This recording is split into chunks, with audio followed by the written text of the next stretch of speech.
Don't normally do face ones. Good evening and welcome to Success in the City. My name is Helen Webster and tonight I'm with the amazing Brian Quinn. Hello. Amazing. And our beautiful guest is... Hi, Jade Thunder. Amazing. So as you can all see, Sandra Scott is not with us this evening because she's very poorly. So we're sending big love out to Sandra. Okay, I think she's just doing a bit of an attention seeker, but we'll just let her off with that one. No, she is actually really poorly. So we send her all our best wishes. And a massive thank you to you, Bri, for stepping in. So last week, she's just put ha. So she's listening in to us, ha. So last week I was at Sir Ranulph Fiennes. I went to see Sir Ranulph Fiennes, which we'll talk a little bit about later. And Sandra and I had done a bit of a dress rehearsal in the daytime and we got it all sorted and got it all ready. And then for some reason, it wouldn't let her go live. So our intention was that you three were going to rock it again this week, but with her being poorly, I've stepped back in again. So massive thank you for giving your time up twice to be with us on a Wednesday night. So thank you so much. We had a great rehearsal last week, didn't we, Jade? We did, yeah. Amazing. Good stuff. So first we do a shout out to the kids. Okay, so Bri, I'm sure there's loads of little people in your life and in your work and everywhere else. Yeah. So you can go first. Okay, thank you. I am surrounded by young people and children because they are two of my businesses where I sit every day.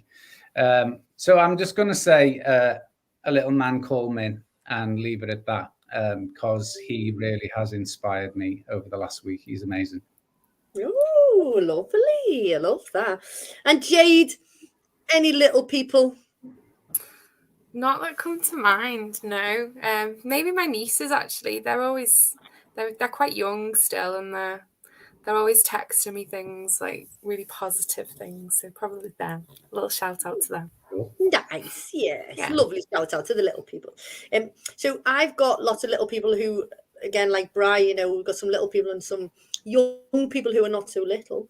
And I want to give our two trainees who have been doing their traineeship with Brian's TPM, Emmett and Beth. And they finished their traineeship college side, the study work, but they're still working with us. And I want to say that the difference in two young people who have had challenges in their lives in 16 weeks is unbelievable. And I wish I'd have videoed them on week one and I'd have videoed like their journey because it's just unbelievable. It blows me socks off every day that I'm with them. And Emmett is he started his apprenticeship today. Okay, so his first day of his apprenticeship was today, and they're just unbelievable. And Beth's still rocking it. And we've created we have a big whiteboard on in the office, and we took everything off it today when we've started again. And they're just like these two little creative geniuses. So they're excited, Sandra, when you come back. We've played musical furniture. So we've moved everything around in the office. So everything's all totally different. And then they've created this board and just their ideas. And I had a lesson on my iPhone on Monday of all the things you can do. If you've got your earpods in and you leave your phone on this particular setting and walk out, you can still hear what's going on in the room. International espionage, Helen. I was like, what? I was like, can you take your earpods out before you go to the room? And if you double tap the apple at the back, it takes a screenshot. But you already knew that, didn't you, Brian? I did know that one. Yeah. It's like unbelievable. So Sandra's saying she can't wait to see The Office. Christine Penno's listening in, and she says she loves that H. Can't believe they've been with you 16 weeks already. I know, and the difference is phenomenal, unbelievable. They're both magic. Superstars. They are superstars. They really are. So, success for yourself personally this week. Jade, what amazing things happened to you this week? This week, I got to drive again, which sounds a bit weird. But I had an operation a month ago today. Amazing. And I had my gallbladder out, which meant that I couldn't do anything strenuous for ages. And yesterday, I went for a little drive with my husband, and that was really cool. A bit nerve-wracking because I was like, am I going to be able to do an emergency stop or not? But yeah, it was all fine. So that was nice. How did you feel? Like I'd just been given my freedom back. I've been going stir crazy and relying on him to take me everywhere has been quite challenging. So yeah, getting my independence back has been lovely. Yay! Amazing. Fair play. Well done. Amazing. Yeah. Brian, Good what job. amazing things have happened to you this week? So I think really the nursery is the kind of focus of that this week. So we've been open for just short of 2 months, and we're not at capacity yet, but the nursery is filling up.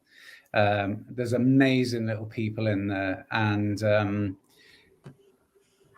just the very purpose of opening it was to have an impact on the 0 to 5s, as well as impacting on the 16 pluses that we've been doing for kind of like 20 years or so.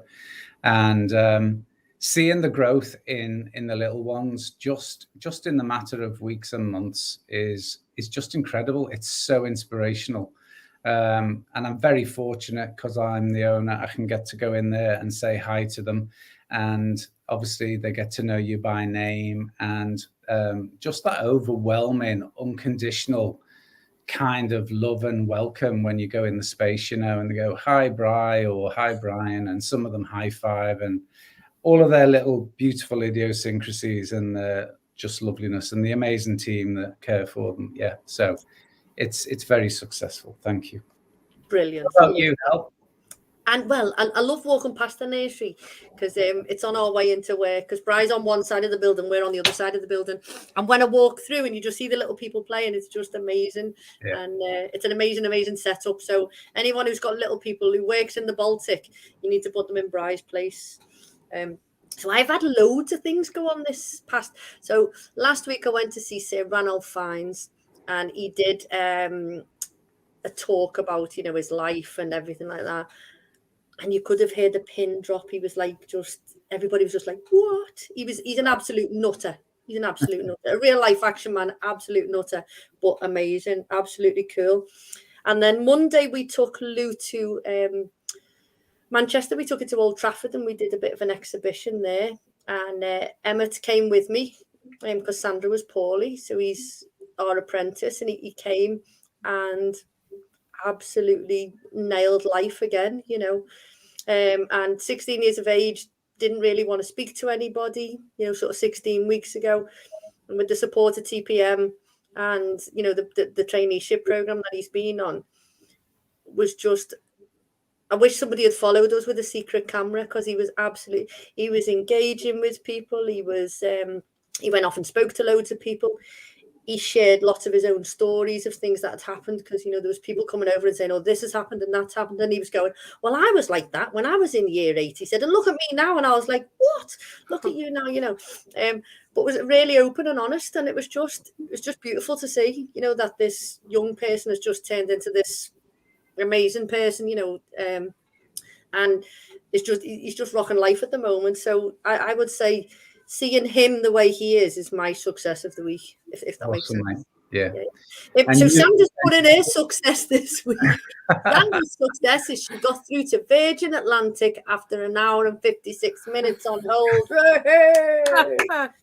Well done, you. Well done. Amazing. 1 hour and 56 minutes. I hope they had some good music on when you were on hold. Yeah. So we're now going to play this or that, Jade. Okay, we're going to go find a little bit more about you. Okay. Ryan, you're going to go first. Okay. Jade, Insta or Twitter? I was Insta, but I'm converting back to Twitter. Oh, moving back to the dark side. Controversial, isn't it? It's where I started, and then I went Insta, and now I'm going back. Yeah. Oh, have you got loads of followers? I don't know, what's loads? 900 and something? Oh, yeah, loads. Like more than 4. And they're from like 2007. They're like the long-standing ones that have stayed with me. Hardcore. It's right. Yeah. Amazing. Yeah. Amazing. Yes, so I'm Instagram totally, because I don't really do Twitter, but I think I should do Twitter a bit more. I think I need to do more Twitter than Insta. What about you, Bri? So I have both. Kind of in the early days of our business, I kind of ran all of those accounts, so I had to learn them so that we obviously could protect the young people from the perils of social media. And you can't do that unless you understand it. So I've always kind of championed that, really. Have an amazing support team now who take care of all of that for us, which is fantastic. So I spend more of my time in Insta than I do in Twitter. Although, yes, once upon a time, I did use Twitter a lot. It's very good. Okay. Okay, so I'm going to go next. Okay. Singing in a local pub or singing, sorry, Bri. Singing in a local pub or singing at a posh event? Local pub. Local pub. Yeah. I was going to say the posh event, but the problem with posh events is you tend to get ignored.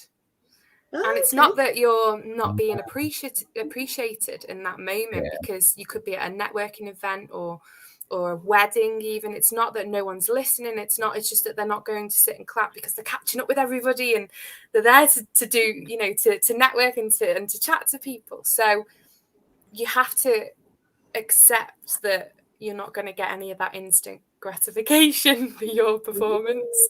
Wow. Whereas in a local pub, I can tell people to shut up, and that makes them smile.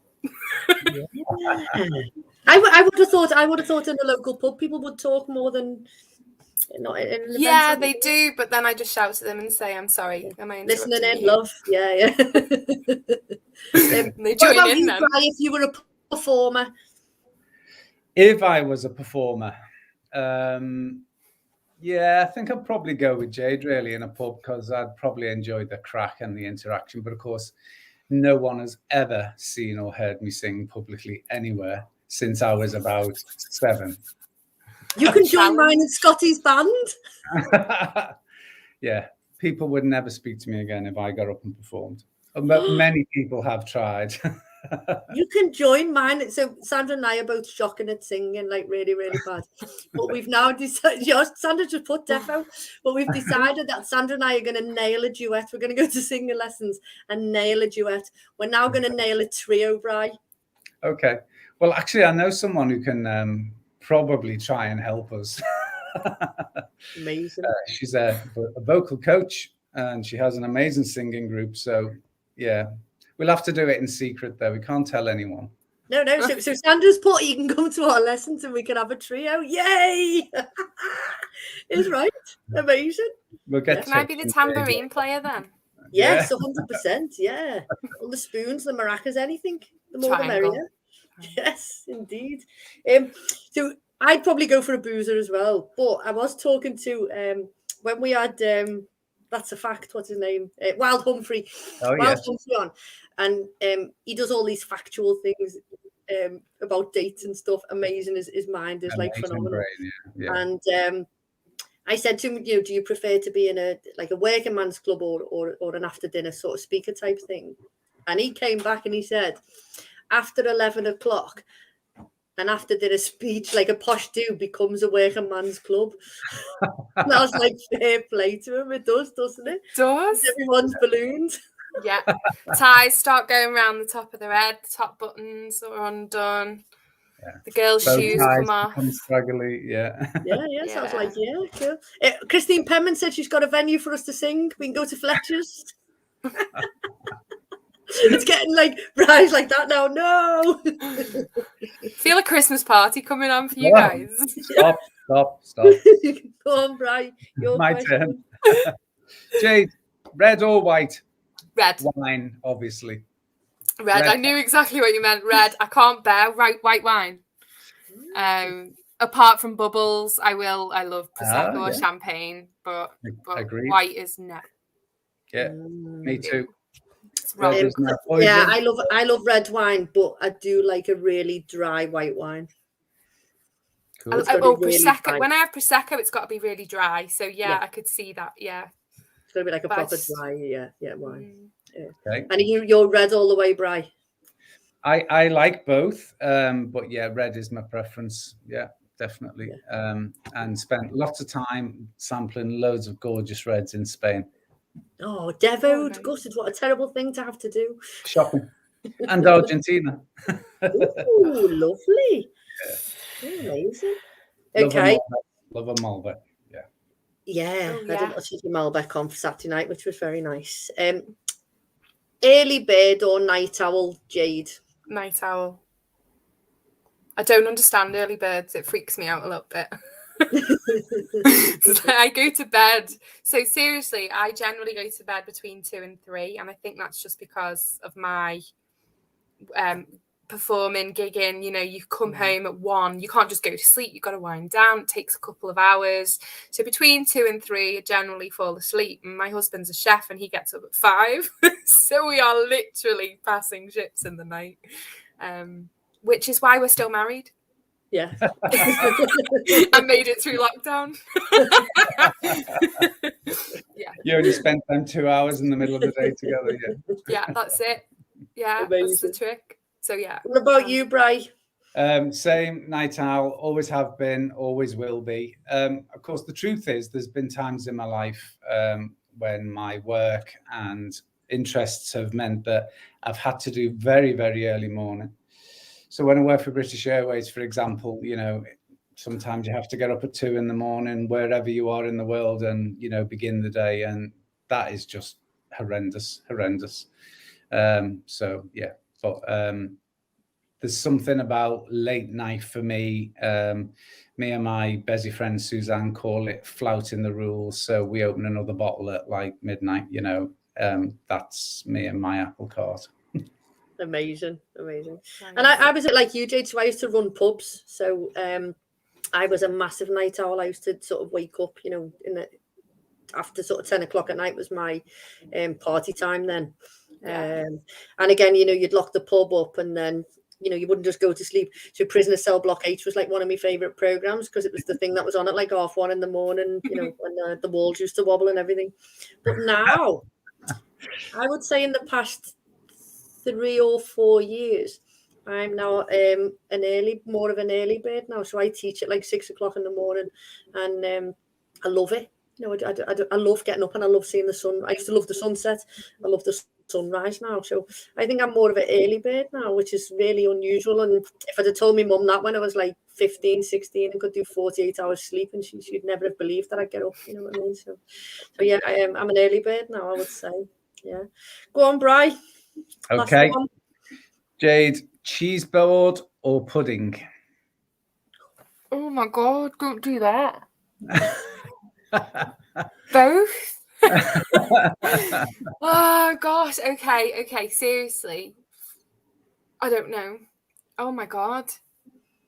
That's like the hardest thing because so here's the deal.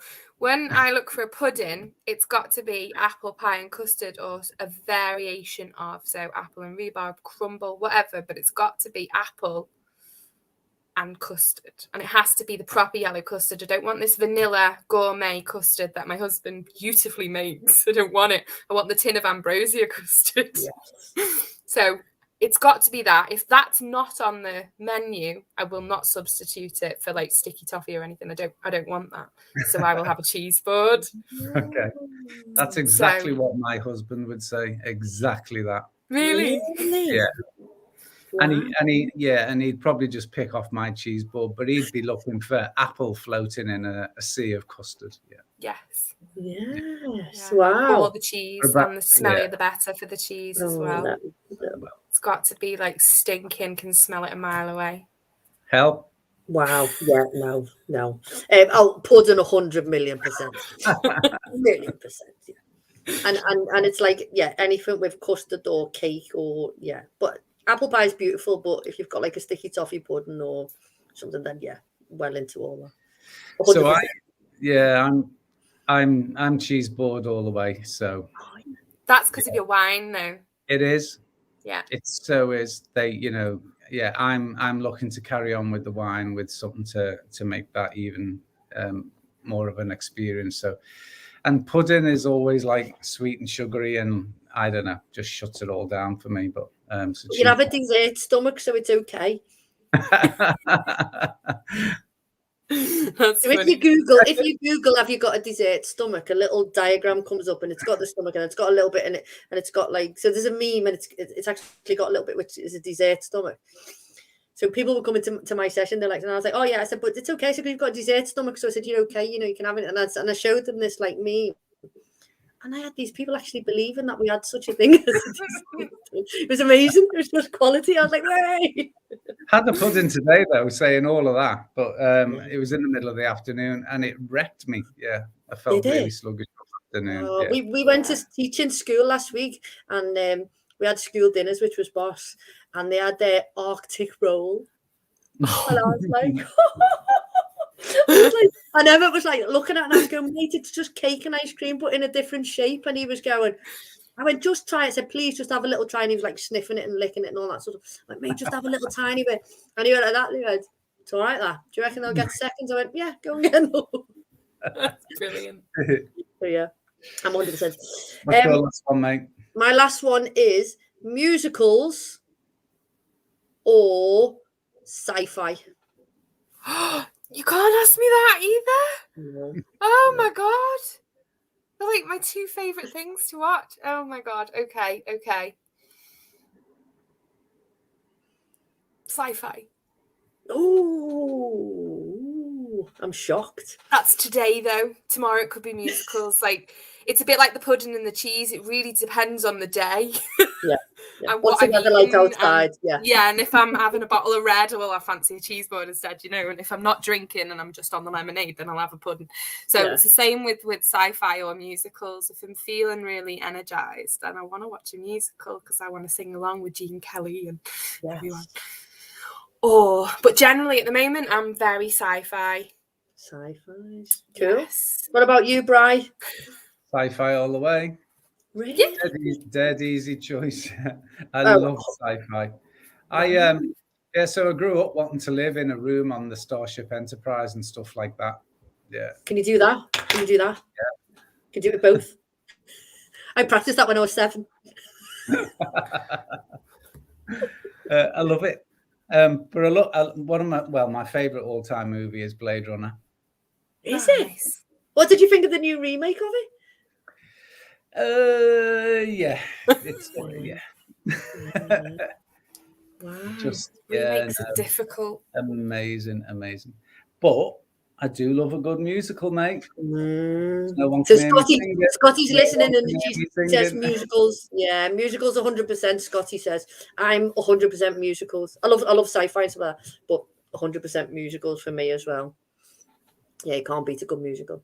So we've finished our questions. We now know a little bit more about you, Jade. We're going to find out even more about you. So you're going to introduce yourself. So how you met Sandra, how you got to what you've been doing, what you started, what you're doing now, and then Brian and I'll just chip in as we go along. Okay. So over to you. Okay. Well, I met Sandra. Sandra reminded me last week when we had our warm-up sesh. She said you came. I actually went for an interview with her. I wanted to work with her. Did you? I did. I don't know why we didn't in the end, though. She probably didn't hire me because I wasn't good enough. I'm too good. No, I don't actually know what happened, what the outcome was or anything. I've got a terrible memory. But all I remember is we sat together folding letters, I guess, to go out and putting them in envelopes after the interview. I just remember spending a good 20 minutes, half an hour with her. Just, do you need to do that? Yeah, cool, I'll help you. 2 of us will make it quicker, and then left. And I don't think we spoke for years. Obviously kept in touch in social media. Nonsense, you were fabulous. You got the job, but you were chocker. Right, okay, yeah. Because I do so many different things. So this is my problem. Or not a problem, I guess. I used to say I was flaky, but In lockdown, I reframed it as multi-passionate because that's a much Nice. nicer and kind thing, kind of attitude. Yeah. So I started as a musician when I was 11. My mum was a singer in the pubs and the local club scene, and discovered I could sing at a young age. So I started singing with her, and getting up and doing the odd song. But obviously when you're that young, you're quite shy, so I used to just stand there and be... And what sort of music was it? Oh, it's all pop, rock, everything you hear. Well, I say everything you hear, you don't hear it now really, but the old school classics.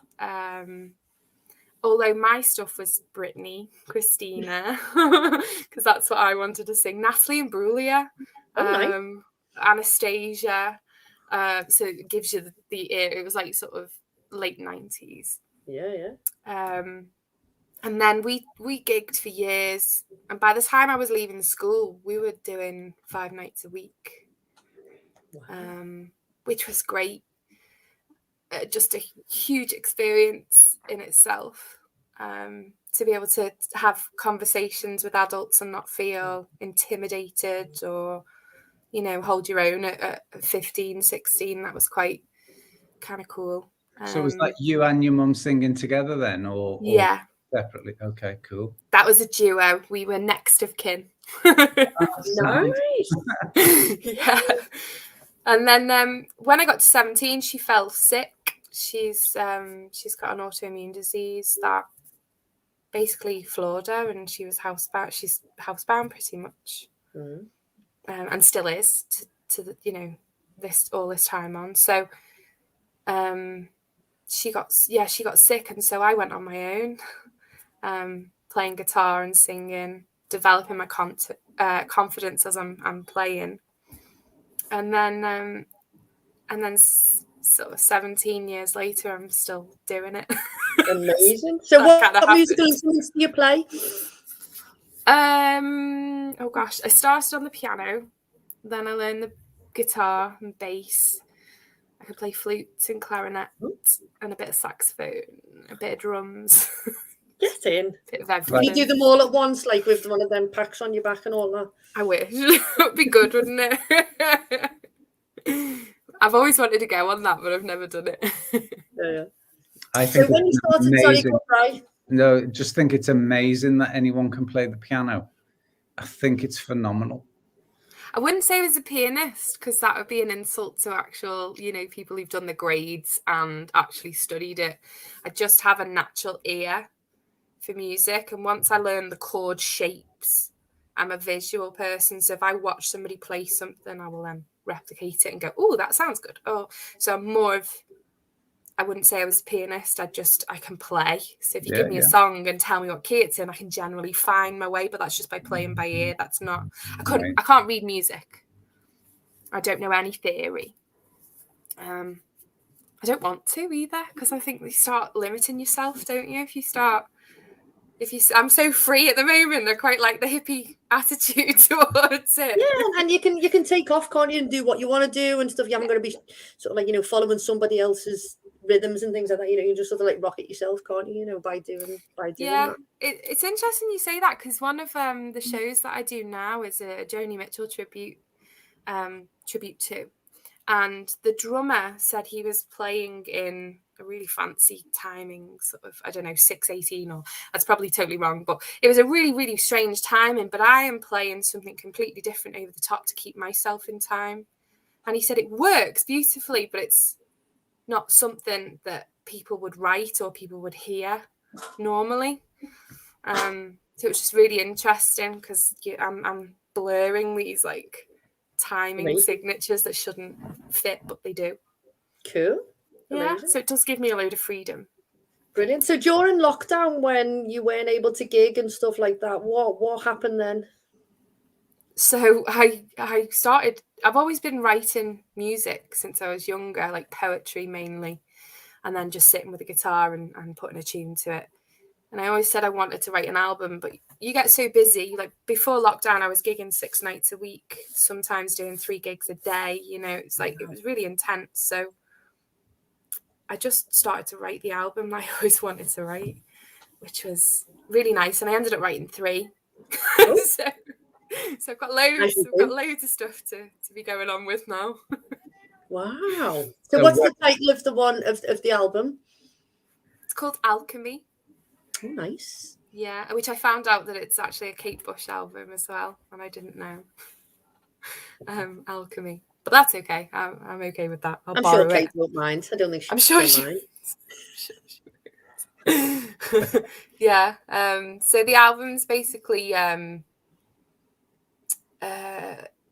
me emptying my brain of all the rubbish I've been through, the trauma and any sort of breakups and heartaches and just womanhood in general, and full of disenchantment and recovery. So how do you go about writing a song? Does it come out your head, or do you? I usually write between 1 and 3 a.m. That's my time. And I found out since that's quite a common time for people to write creatively. A lot of creatives get their ideas at that time. Good job, you're a night owl then. I know, right? That's why I've never written the album. You've got so much content now. Yeah. So I'm wondering, because multi-passionate, multi-talented, obviously, pick up an instrument and play it by instinct. That's an incredible gift. And so what comes first, words or music, or is it both ways? And when you're writing a song like Happy, for example, which frankly is a great tune, vibing, I prefer it to Alchemy personally, because it'd be rude not to know your work and then spend time interviewing with you. I love that kind of vibe behind the words on Happy. So how'd you get like a great summery kind of like moody vibe like that from those lyrics? I'll show you them. Hey, this is how I write. I have books. These books. This one is very broken because I've written it. This is actually the one I wrote Happy in. So this is I write a poem. I start with a poem. Generally, I'll just what did Happy come from? Happy came from my husband saying to me, "Do you ever write anything happy?" Because he listens to me play. So on the 11th of February 2020, I wrote Happy, the poem. Amazing. And it's just, I don't generally make a lot. How neat is your writing? Thanks. Wow. I generally write, just I don't know. I write in couplets. I'm generally rhyming couplets. I do like that. And then I'll splice it up, and then it translates to the song.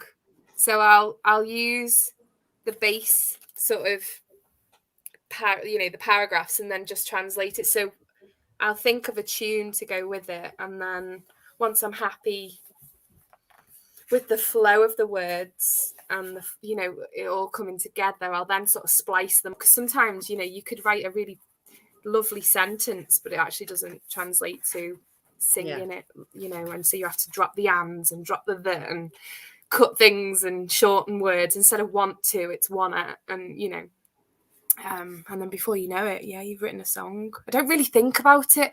I generally can write a song in about 15-20 minutes, but then it's the melody and the composition of it. So everything on the album I composed and wrote, and there's a lot of prog rock influence in there because of my listening and stuff. But I hear things and trying to tell the producers and the artists, this is what I want. Sometimes I have to send voice notes and go, it's like this, la la la la, and get them to play a specific line because I can hear it, but they can't. And I'm not, because I'm not trained. I didn't do any GCSEs in music. I've never studied music, so it's difficult for me to sort of go.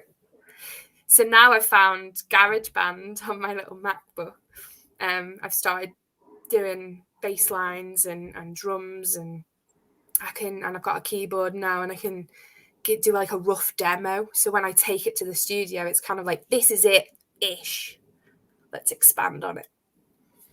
Awesome. So that's So like where do you go? almost Where do you go then for the recording of the actual songs and albums and things like that? What happens when you go to the recording studio? Once I've got to that point, once I've got it to that point, I'll send it for, that's called pre-production. So you've just got your demo.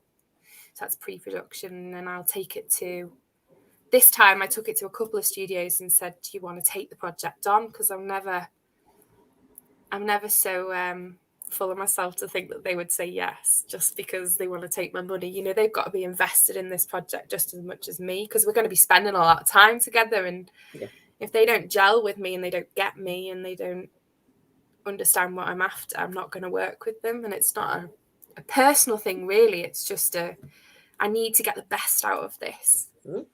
And then once you've established that, the rest of it sort of comes pretty quick. You've got a timeline and a budget, and you work to it. And you always go over budget. Yeah. Pull in loads of favours. Amazing. So you know, during lockdown then, obviously, I guess it was an opportunity, whether, you know, it was something that you'd always wanted to do, but you started creating all of this content and so on. And then when the album's done and produced and out there, and I was reading that, and I've got to look down here. So Liverpool Acoustics said this about it: Alchemy is an anthem of growth, trauma and recovery, and showcases a vulnerable side of Jade Thunder. So if you've brought more of your vulnerable kind of recovery self to that, what would you say you were before then? So it's a great question.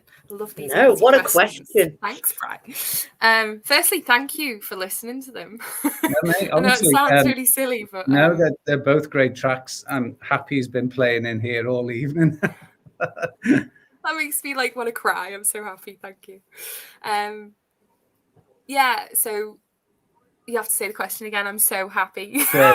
What you just said. So your new lockdown work brings a more vulnerable side of you. What were you performing before that then? So when you're in pubs, you sort of form an alter ego where, get that, especially as a woman on the local music scene, you know, Merseyside's a really tough music scene to hit. People, unless you're at a certain standard, they don't want to know. You're just karaoke singer, so you've got to work really hard to prove that you're not just a karaoke singer, or just not somebody who sings to, you know, a beat.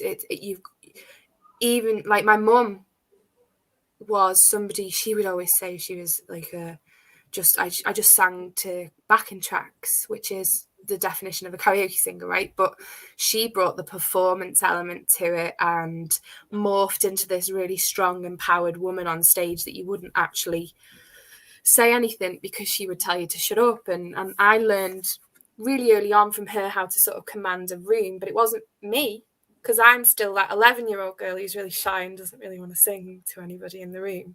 That's who I am. So when I go on stage, I'm kind of like Jade Thunder, the performer. It's a different person. I kind of switch off to me. And all my life I've done it. Even when I'm singing, I'll sing a song like that person and people say, oh, you sound like Alanis Morissette, for example, because I can yodel. Yeah. I don't sound like her at all. They just put on a hint of a Canadian accent and yodel. Hang on, can we just pause there a sec? Did you just say you can yodel? Not like those, you know, yodeling, not like a proper yodel, but what Alanis Morissette does in that, like. That cool, yeah. I thought that was like a hidden talent that you could actually yodel and give it all out as well. No. Apologies. Well, it is a yodel, like the Cranberries as well when they do Zombie and she flicks her voice. That flick in the voice is a yodel. It's just whether or not you can go up and down like a yodeler. And Johnny Cash, I used to do a Johnny Cash song and I've got a really low, deep register and people would be like, oh my God, is that a girl singing? Wow. And it's just because I can emulate and pick out phrasing and things like that. So when you spend, and I spent from the age of 17 to 20, how old was I before lockdown? 32. So from the age of 17 to 32, perfecting that. And it was only when lockdown happened that I sort of went, well, music's gone. So my whole identity has just crashed overnight. I don't know who I am without music. Who am I? And it was this whole self-discovery journey, which is why the album is so raw and so vulnerable, because I got to tell my story without any distractions and without any shame for once, to just feel quite free and not worry about what people think anymore.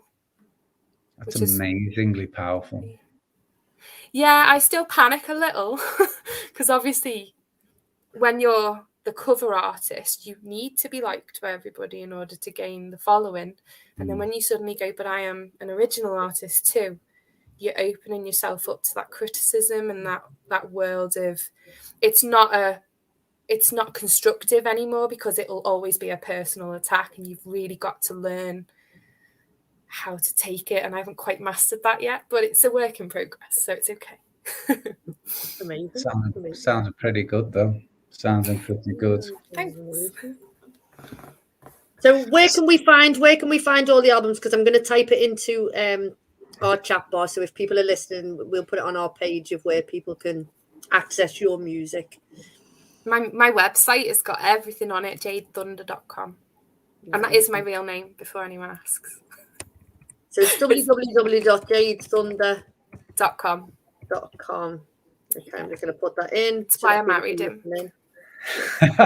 Pretty cool name, wasn't it? I was a bit like, is it a stage name or is it your real name?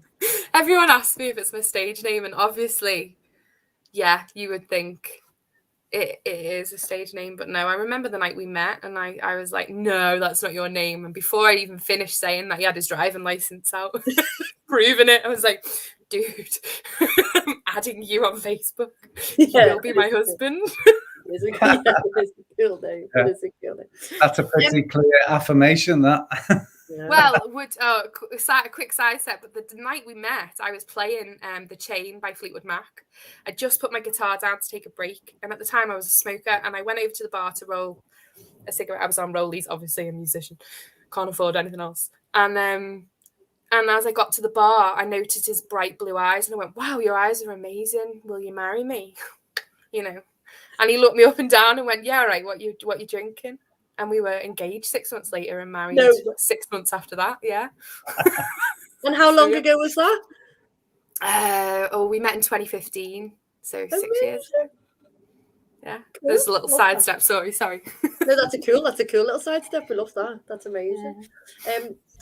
So you've sort of played the clubs and you've played 6 nights a week, and then you've taken a bit of time for yourself during lockdown, and reevaluated and become you as an artist now, rather than taking on somebody's work. What are you going to do moving forward? Isn't that just a great question? I don't know. I have no idea, because I don't want to confine myself anymore. I feel quite liberated with it. And the minute I start to book a tour, book an album launch gig, it becomes a job again. I'm really enjoying the freedom. So I didn't have anyone telling me I couldn't release a single, so I just released it. Didn't even have a video preparation, prepared for it at all. I just did a quick lyric video because, I'm all right with design stuff. So, yeah, I didn't think. I think the album was supposed to be launched in November. But obviously with the operation, I had to postpone it. So it's going to be out next year, and then I'll probably do a gig. But I don't really want to label it as an album launch, because then that puts pressure on me to be the best. And I always believe that you're only as good as the last show you've done. So there's been nights where I've played the Flora Pavilion, sell out, 1,000 seats or 900 something seats. And then the next night I'll be in a pub in Wallasey playing to 6 people and a dog. So it's amazing. It usually is, but yeah, I don't really want to plan too much. Yeah. So can I ask you about Joni Mitchell and her? Sorry. Yeah, go ahead. So what would you say is your favorite Joni Mitchell song? Well, I actually have a tattoo. I don't know if you can see that. songs or Sounds like like it. tattoos? Can you tell me what that first line is? This might help.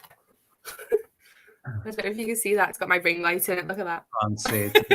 It's a bit shiny. Yeah. So that's the track listing for the album Blue. Oh, it's off Blue. Yeah, and that's the first line to Blue, the song. Brilliant. I would say that's my favourite, but they're going to stay up. Yeah. Yeah. Watch it crash in a minute. Oh! But to sing, I really like Hajira, because I see, like, I read a lot of myself in that. So she was like, she did a lot of material quite before your time. So was that stuff your mum listened to? No, I had to learn that. Really? Someone came to me and said, "You'd be good at the Joni stuff." I said, "Sure, send me a CD. I'll have a listen." And then 21 songs later, I was like, really need to listen to all these albums and understand this artist. And then I've now got a full discography and I'm a lifetime fan. But yeah, she was never really on my radar other than Big Yellow Taxi. Okay. Yeah. As with most people, I would probably say. Yeah. Both Sides Now is one of my favorites. When I kind of was a little boy growing up, I used to love that. So cool. Yeah, I end the show with that. That's the one I do on my own at the end. Awesome. Oh well. Yeah. So we definitely got to get booked in and come and see you. So you need to let us know when you're next booking out, don't you? Sure. I think we're playing the Capstone Theatre next year, early on, so in Liverpool. So I'll give you a shout. Amazing. We definitely need to know that. Yeah. We could even be the backing singers. Oh my God, yes. Not. Me, you and Sad in the back like that. Type of shoot. Going to be hopping. Love it. That'd be amazing.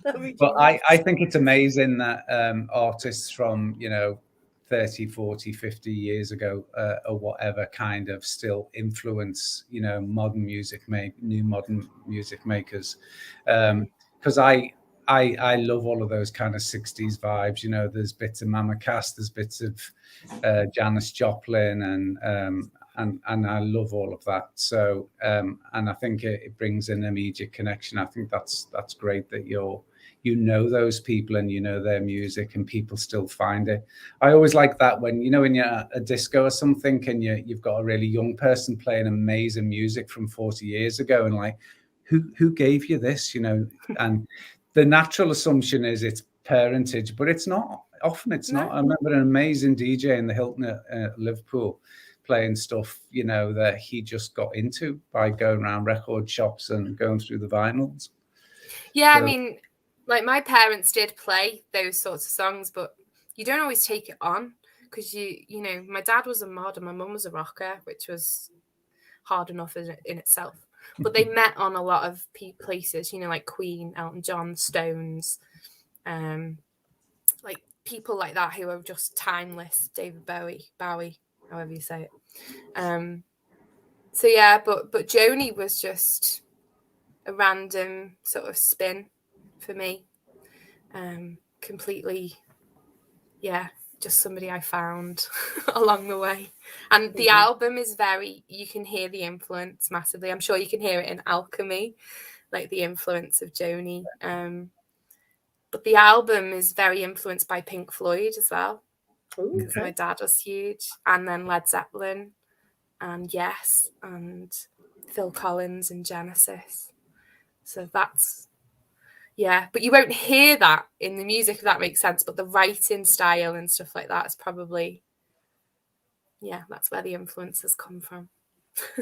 So when the album's launched, whatever gig you decide that you're going to do, and are you going to be able to buy it? Are we going to be able to? How are we going to be able to access it? Shall we say?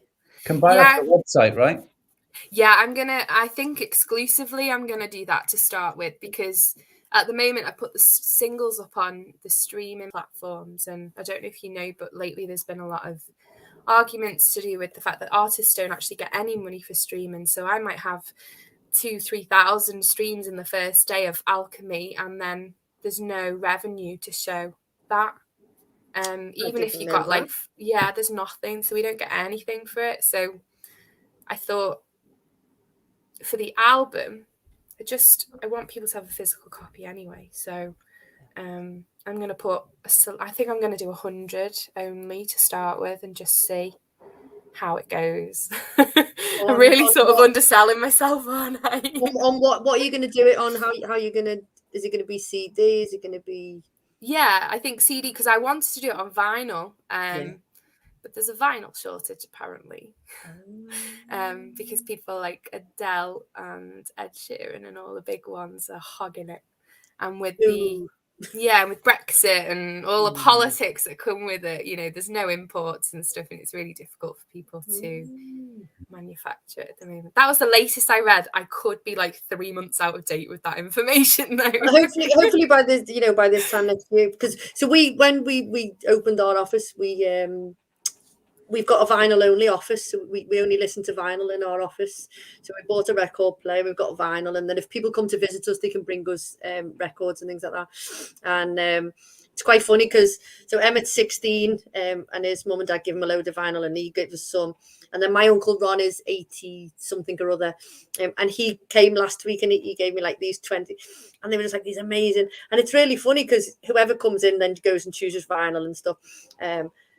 And it's quite funny now. So we've listened to like this whole massive range of vinyl. And I was just thinking, if it was on vinyl, but you're dead cool to have like an original vinyl in our office. It'd be. I'm like you as well. Like, I've only got as well. It'd be like, woohoo, look at us, Yeah, well, I only have vinyl at home, so I'm gonna be like really struggling to listen to the album if it's on CD. But we'll have an exception, and we'll listen to it on. We can listen to it via the website and everything, can't we? So, I think I'll do the physical copy and then maybe an MP3 download. Yeah. So that people can actually download it and put it wherever. So I'm not bothered about that, and people, because I used to do it when I was a kid. We'd copy my mates' CDs and then share it. That's okay. Yeah. At least someone's buying it once. Exactly. Yeah. I didn't know that about streaming. I didn't know about streaming on the platforms and everything. Yeah. Well, amazing, and we wish you all the success in the world. Absolutely do, yeah. Thanks. Absolutely amazing stuff. Well, thanks again for listening. Story. Yeah, it's amazing, and we'll look forward to. And is there going to be more than one album then? Yeah, so it's frustrating because I've spent so long perfecting this one, and now that when it was signed off a couple of months ago, I'm just waiting for it to be mixed and mastered, and I'm nitpicking at things. But in that process, I've moved on to the next album, and I'm finalising that now. And when that goes into production, I'll probably be on the next one. So you're always one step ahead all the time. So I've kind of moved on from that in a way. Amazing. So we look forward to that being launched, and we'll definitely be listening in and stuff like that. So amazing. Thank you for sharing your story with us. It's been absolutely fascinating. So we do have a little format, and so Sandra's put when I suggested that the three of us could be the backing singers, Bri, Sandra's put we could, and Tom's listening in, and he listens in from New Orleans, and he's put, I want to hear you all as backup singers. Definitely. That's your Christmas single. Yes. Then we'd be made for life. I'll play the triangle. And the maracas. Yes. So do we have a red face? Anything that's happened that's slightly embarrassing this week, or in your past maybe performance days or something like that, that people can laugh along with, not at you? Yeah. There's been a few.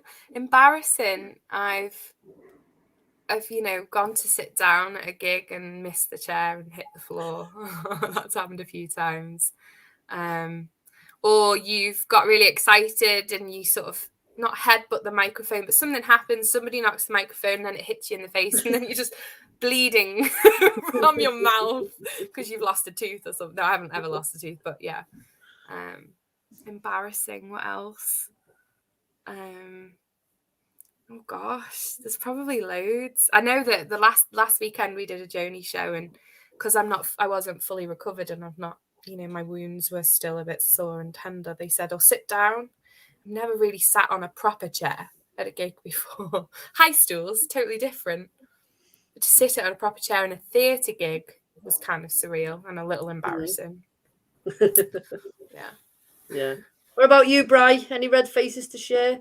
So something that keeps happening to me, and I think it's of the time, you know, how things happen, like memes come about and stuff like that. So a couple of times I've gone in and met people of some importance, and I've gone to shake hands and they've given me a fist pump and I've ended up kind of like squeezing their hand. I always think that's hugely embarrassing because you got the protocol wrong. So yeah, I've had that a couple of times, and it was I did one with quite a very high profile famous Liverpool person, so I won't say names, but I felt very embarrassed by it. Yeah. Amazing. So Sandra told me about this, which was her red face, and she's actually typed it in. And people only listen in for Sandra's red face moments. You know. So last week or the week before, and it's quite sad but highly amusing as well at the same time. So Sandra was a British Airways cabin crew, as was Bri, and they've got this little Facebook group of, you know, past airline people who were you know, on the airlines, and this guy had passed away, and Sandra shared it and said, "Oh, you know, I'm dead sorry that this guy had passed away," and this girl went, "Oh, I don't think I ever met him." And Sandra went, "Yeah, you did. You know, he trained us in this particular thing, and it was." Post down quickly. Take it down. Oh dear. It wasn't the guy who she thought, which was just genius. And it was just like, so she's put, I shared a post about someone from British Airways who died, saying he was the trainer on my course, only to have a friend to point it out that it wasn't him. So she put the post out and then she had to quickly retract the post. But just genius. I just thought it was like the funniest thing ever. And then as she's been a bit poorly, it's not an embarrassing moment, but I was telling somebody about it. So she's been poorly, so I thought, well, I'll take some Lemsips and some honey and some lemon and Vicks for your feet. So if you cough, you put Vicks in your feet. So I made this like little care package thing and dropped it off, and she went, "Do you want to come in?" I was like, "No, you've got germs, like, you know, I'm not coming in." And then I stood there like that and I was like, "I'm not touching anything." I was like, "You know, I don't want to catch anything off you." And all with like love said it, you know what I mean? And then it come out and I was telling somebody and they were like, "Did you really like say that to her face?" And I was like, yeah, of course, you know. So yeah, so not really embarrassing, but this person thought I was like pretty horrific by not going in. Yeah, a bit harsh, that one, yeah. But never mind. Yeah. So I'm just going to say good evening to Gertie Robinson, okay? So I haven't seen her for ages and I miss you loads, okay? So Gertie's listening in and I'm going to send her a kiss. Okay, so yeah. So shout out to the grown-ups. Any grown-ups who've done amazing things in your life this week? A friend of mine who is absolutely beautiful. She has her own accessories business and she started making headbands and scrunchies and things, and she's literally doing it from her house. She got one of the influencers on Instagram was wearing a hat during a Puma campaign photo shoot. Oh wow. I know, and so and then she got Rebel Wilson when she was here was wearing her scrunchie, and she started to get like the recognition she deserves, and she's not very confident in herself, and she just did a catwalk show. She looks like a model, but she's just not got any self-confidence, and she's so humble, and to see her sort of shining like that's been amazing. Well done. So yeah, that's my shout out for her. We're going to give her a shout out and a big clap for that. Well done. Yeah. Amazing. What about you, Bri? So all of the adults who today has been the culmination of probably a year's work. People living with and affected by, all of the volunteers who've made World AIDS Day happen today. It's a cause amazingly close to my heart, and I know amazing amounts of work, support, love, advocacy. The whole thing goes on all year round to keep it on the agenda and to keep educating. So shout out to all of them heroes. Yeah. That was amazing. And my computer froze and I didn't hear any of that. But we're very glad you're back. Oh, well done. I heard O's and then a little clap like that. I thought, oh, that's good. And then I'll find out more about that. I want to give a big shout out to we did suicide first aid training on yesterday. So a massive shout out to Ian for putting it on for us. And yeah, it's quite, you know, a tragic subject, but you know, we can make a difference. And it was really you know, powerful stuff, and we learned loads. And so yeah, big shout out for him for sorting that out for us. So Jade, our time has come, and we're going to ask for a quick positive challenge, and then you're going to give us your closing quote. So positive challenge. I've been meaning to write a letter to my husband's like step grandma for like 1,000 years, what it feels like. So I'm actually going to do that this week. Yeah, nice. Hopefully. So everybody, yeah, so write a letter. Actually, yeah, pen to paper and write a physical letter, because it's lovely to get something through the post rather than she's in her 90s and she's in a home, and she just, when I've written in the past, she's loved it, and she always keeps them. Like it really means something to her. Cool. So I think I need to put the time aside to do that. Totally cool. Lovely. I love that. And what's your mantra? What do you live by? Only dead fish go with the flow. Love it. Thank you so much for giving your time up twice. And a massive thank you to Bri.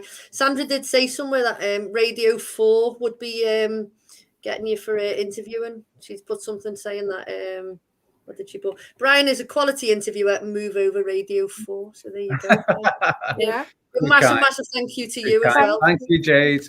Thank you for everything. That was really And we'll see everybody next week. Sending our love to Sandra as well. And hopefully she's back next week. But if not, Brian will step in.